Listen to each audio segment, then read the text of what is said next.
Good morning, ladies and gentlemen. My name is Nate McDonald. I'm your county judge here in Matagorda County.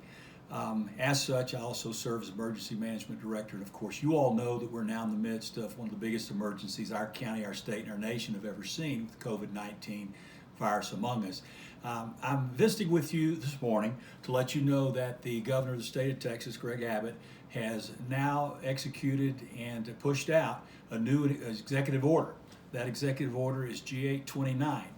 In his executive order, the meat of that order states that the state is now under a mandatory mask order for places, establishments indoors. When you go into a store, you need to wear a mask. If you're outside and can't maintain 6 feet of social distancing, you need to wear a mask as well.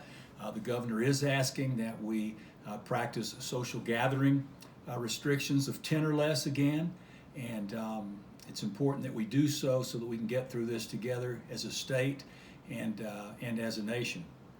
I'd ask that you, if you will, please go to the internet and look up the governor's new executive order and familiarize yourself with all 11 or 12 of the tenets. There are exceptions for mask wearing. There are medical exceptions, there are law enforcement exceptions, there are dining exceptions, and there are a few other exceptions. They're quite too numerous for me to give to you this evening, or this morning rather, but please avail yourself of that and understand clearly what the governor is asking us to do in the state of Texas. He's only asking this so that we can all get through this and flatten the curve of the COVID-19 pandemic once again and get back to normal life.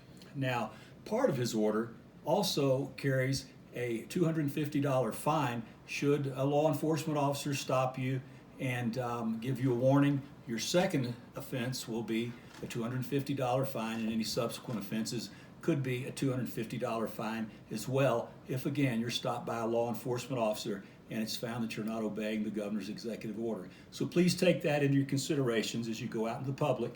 The main thing you can do, though, in keeping your family and your neighbors safe is to practice all the good hygiene habits that we've all learned over the last 4 months. Practice them daily, every time we go into public, every time we're in our homes, and be good neighbors.